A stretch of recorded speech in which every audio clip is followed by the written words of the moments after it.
어떤 애기 엄마가 애기를 데리고 집을 나섰는데 앞집에 할머니가 그 애기를 불러서 애기에게 사과 하나를 건넸어요. 그런데 그 사과를 받아든 애기가 받자마자 싹 돌아서서 가는 겁니다. 그래서 그 애기 엄마가 애기를 불러 세워놓고는 어른이 사과를 주시면은 어떻게 해야 되지? 하고 물었습니다. 여러분 어떻게 해야 될까요? 두 손으로 공손히 받으면서 감사합니다. 할머니 감사합니다. 배꼽 인사를 하든지 감사하다고 이야기를 해야 될 텐데 그냥 싹 돌아서서 가버리니까 그 애기 엄마가 애기를 불러 세운 것입니다. 그랬더니 그 애기가 할머니 앞으로 다가가더니 그 사과를 내밀면서 할머니 이 사과 깎아주세요. 그랬다는 것입니다. 사과를 주면은 선물을 주면은 선물을 받으면은 감사하는 마음을 가져야 되는데 오히려 자기가 필요한 것을 더 요구했다는 것이죠. 이기적인 마음을 가진 것입니다. 어린 나이니까 몰라가지고 미숙해가지고 그렇게 했다 생각을 할 수 있겠습니다만은 어른들도 마찬가지입니다. 일상생활을 하면서 그런 일들이 우리 주변에서 비일비재하게 일어나는 것이죠. 어떤 도움을 받았을 때에 어떤 은혜를 입었을 때에 감사하지 못하는 경우가 허다한 것이지. 다 받았는데도 불구하고 더 달라고 요구하는 때도 있고요. 이미 받았는데 더 안 준다고 불평을 할 때도 있고요. 그런 것이 이 세상 사람들의 삶인 것이다.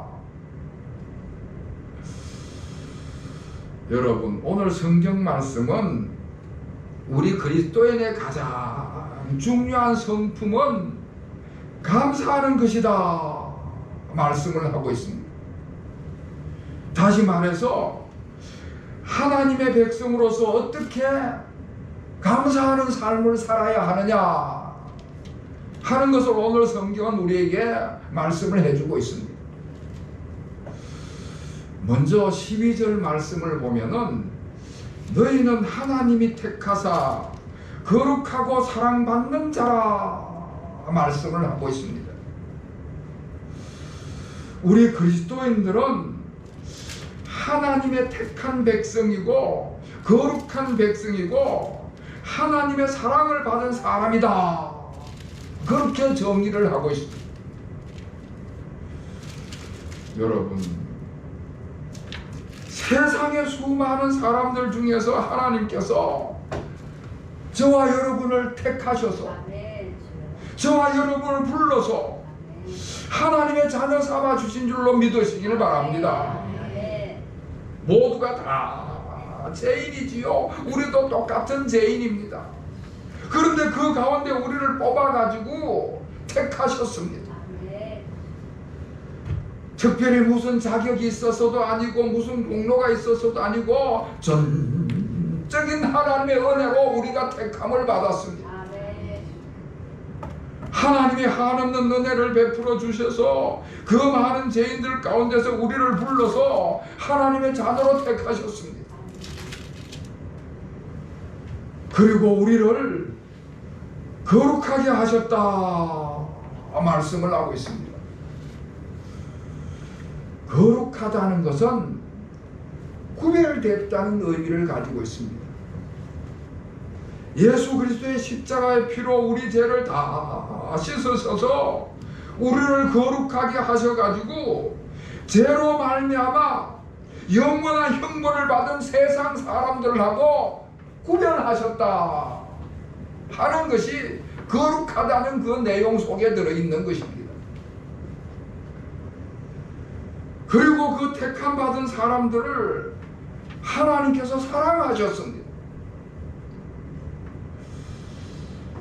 저는 주중에 기도할 때에 기도의 중심은 항상 주일에 초점을 맞춰서 기도를 합니다.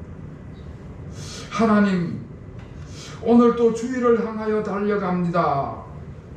오늘 또 주일을 잘 준비하는 하루가 되게 해 주시옵소서. 우리 모든 교우들이 건강한 모습으로 기쁨으로 만나서 감사함으로 주님께 예배를 드릴 수 있도록 우리 모든 교우들의 한 주간의 삶을 지켜주시옵시고 기쁨의 단을 가지고 주께로 돌아오게 하여 주시옵소서. 늘 그렇게 기도하고 그리고 나서 우리 교우들의 개개인의 삶을 위해서 기도를 하고 그렇습니다. 물론 제가 교회를 담임하고 있는 목사이기 때문에 주일이 가장 기쁘고 좋은 날인 것은 사실입니다.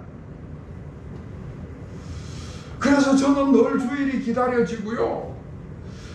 제 일생 일주일간에 가장 기쁘고 즐거운 날은 이 주일날 주님 앞에 나와서 예배드리는 우리 교우들을 만나서 함께하는 것이 가장 기쁘고 즐거운 날입니다. 자, 그런데 요즘에 그 기쁜 것 중에 하나가 더 늘었습니다. 제 손녀 인이를 만나는 거예요. 제 핏줄이라는 이 사실 하나만 가지고 얼마나 좋은지 모릅니다. 보기만 해도 기쁜 것이지요.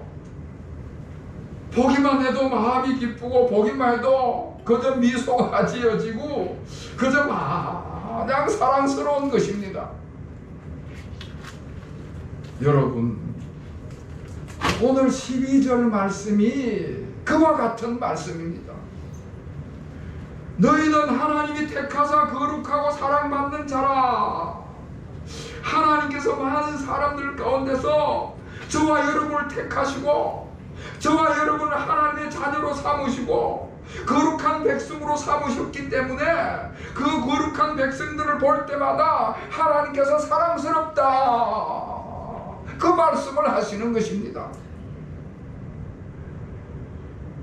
사랑하는 성도 여러분, 저와 여러분은 하나님께서 택하셨고 그래서 하나님의 자녀가 되셨고 그래서 하나님께서 사랑하시는 줄을 믿으시기를 바랍니다.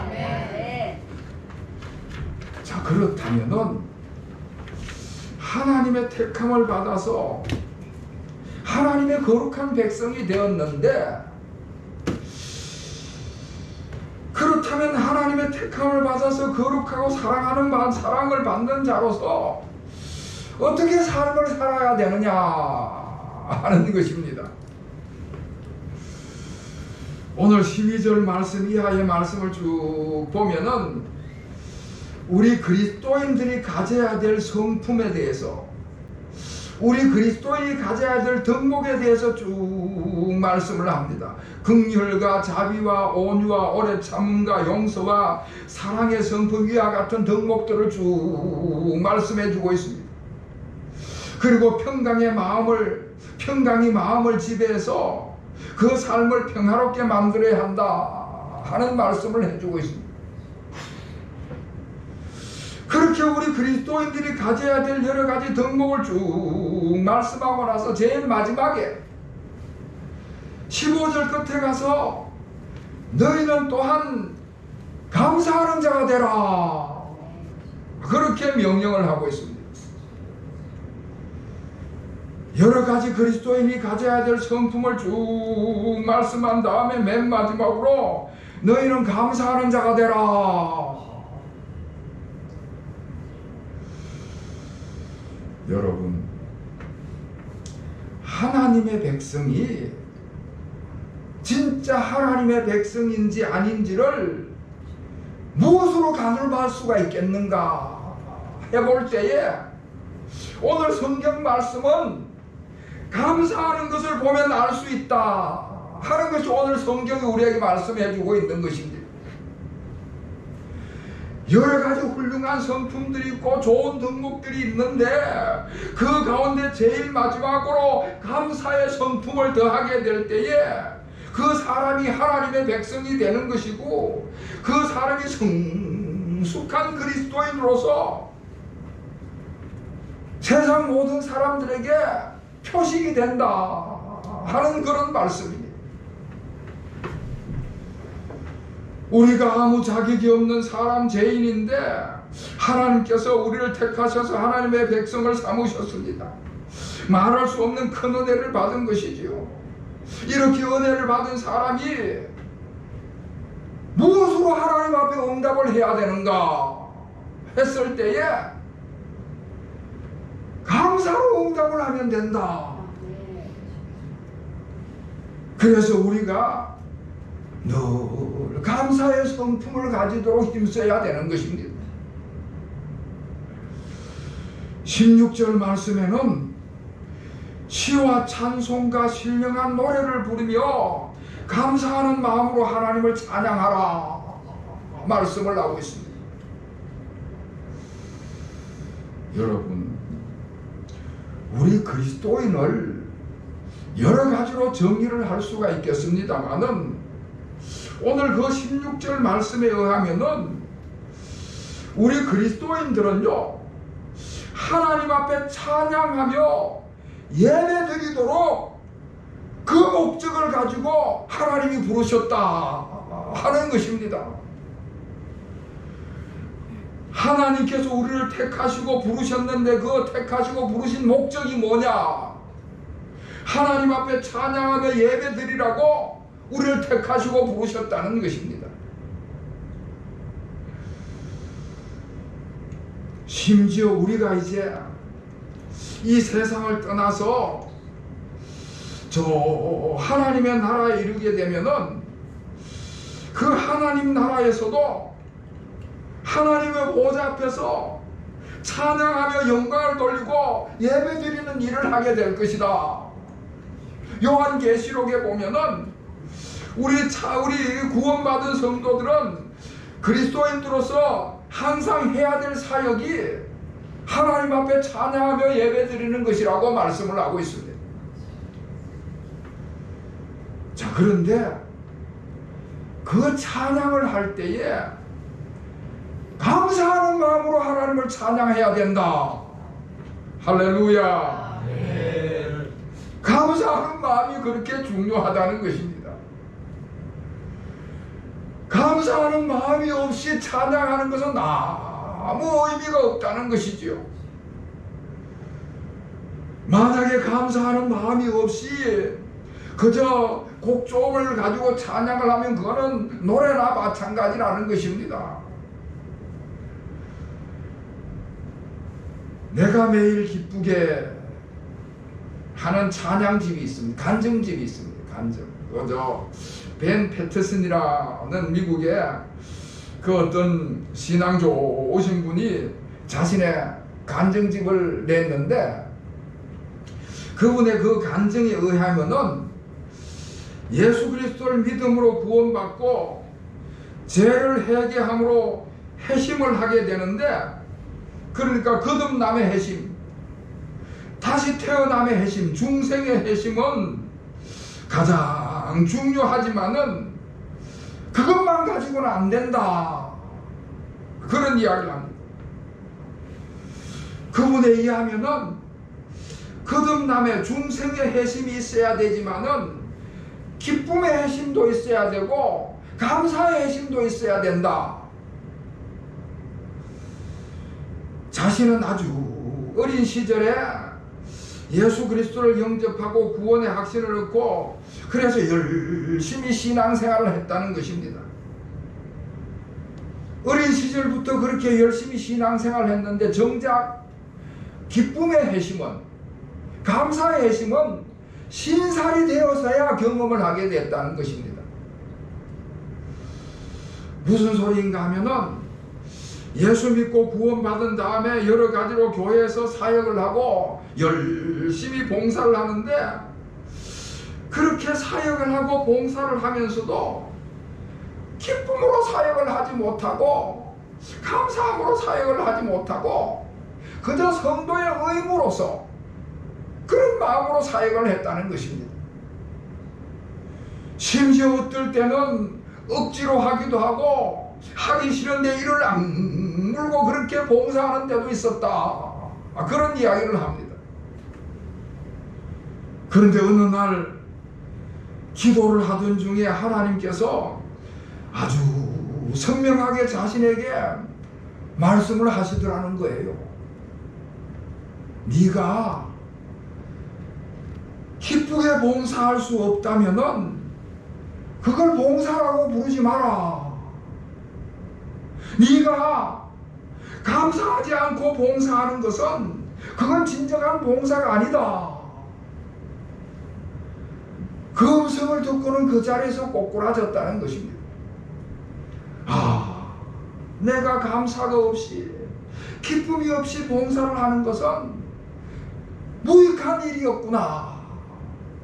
분명히 그렇게 깨달으면서 그날 밤에 하나님 앞에 엎드려서 기도를 하기 시작을 하는데, 하나님께서 내게 기쁨이나 감사의 선물을 넘치게 주시는데, 하나님께서 내게 말할 수 없이 많은 은혜를 주셨는데, 기뻐할 조건, 감사할 온갖 이유가 너무나 많이 있었는데 내가 기쁨을 선택하지 않고 감사를 선택하지 않고 그래서 감사와 기쁨이 없었구나. 하나님, 제게 많은 것을 주셨는데 감사하는 마음을 하나 더 주시옵소서.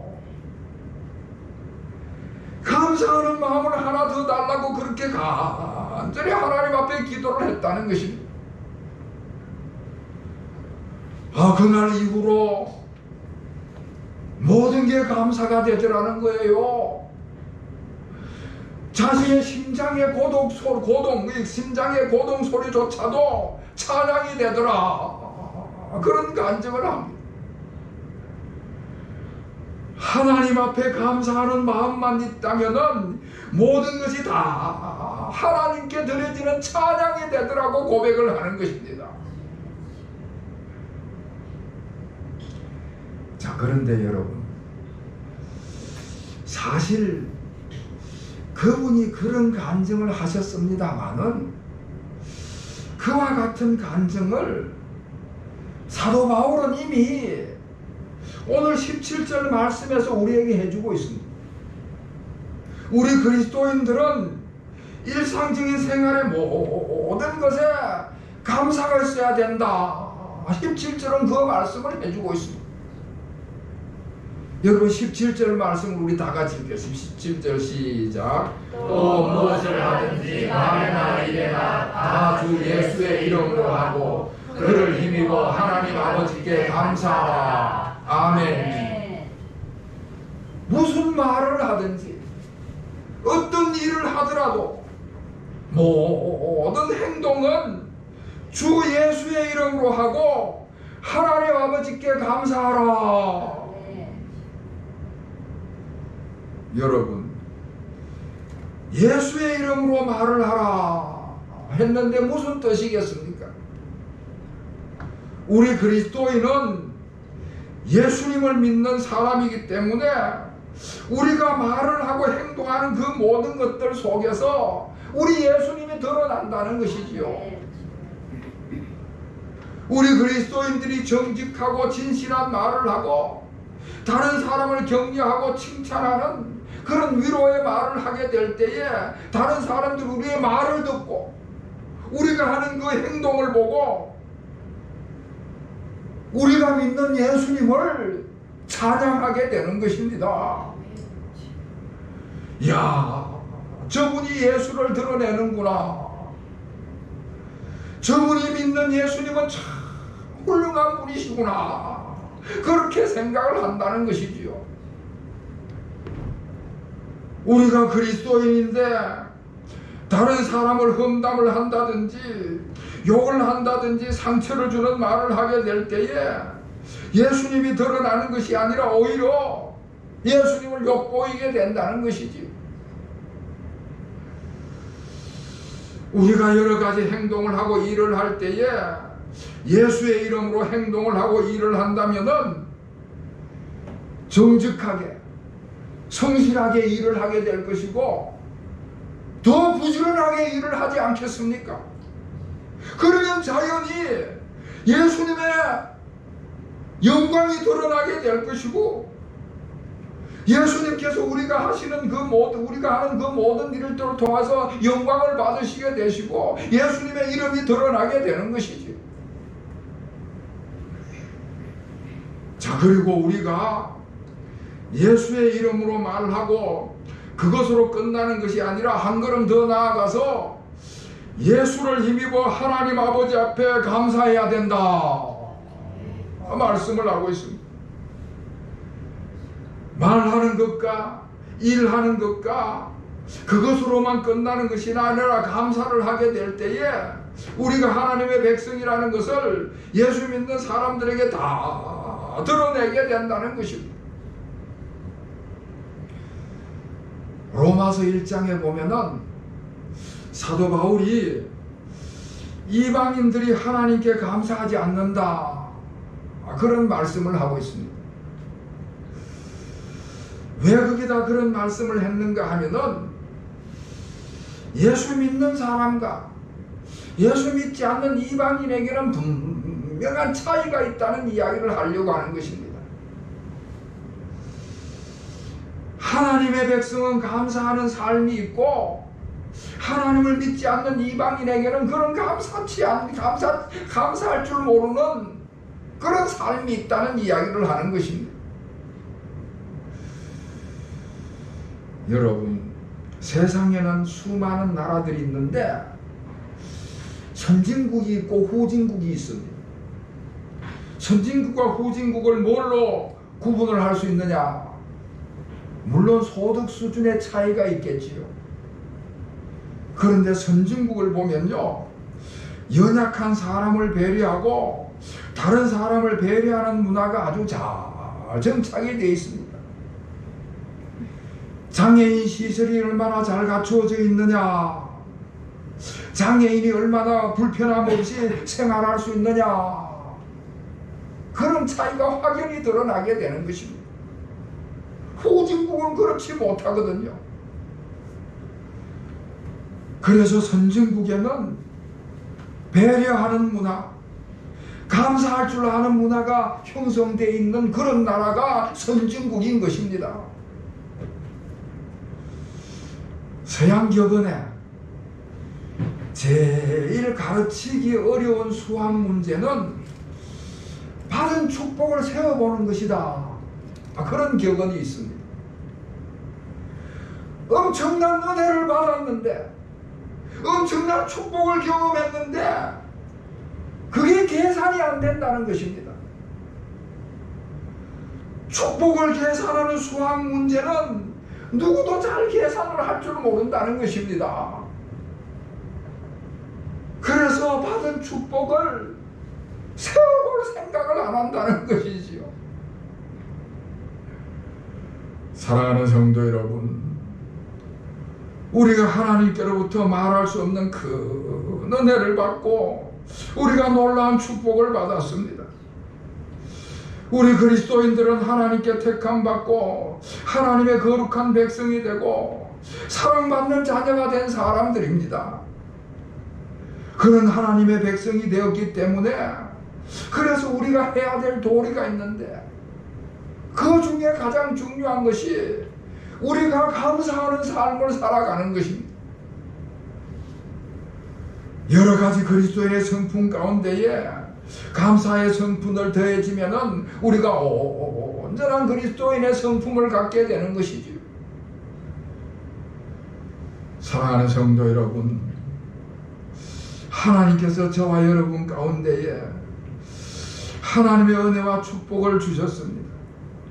우리가 하나님의 은혜와 축복을 잘 계산하는 능력을 가지고 하나님의 은혜와 축복을 잘 계산해 나가시는 삶을 살아갈 때에 우리가 더 큰 감사와 기쁨의 삶을 살아가게 될 줄로 믿습니다. 이와 같은 은혜가 우리 모든 교우들에게 임하시기를 다시 한번 주님의 이름으로 축원합니다. 기도하겠습니다. 하나님 아버지, 저희들을 택하셔서 거룩하게 하시고 주님의 사랑받는 자녀로 삼아주신 것을 감사드립니다. 아무 자격이 없고 갖춘 것이 없는데 무조건적인 한량없으신 은혜를 베풀어 주신 것을 감사드립니다. 지금까지 은혜와 축복을 주셔서 저희들이 그 은혜와 축복 가운데 살아가게 하심을 감사드립니다.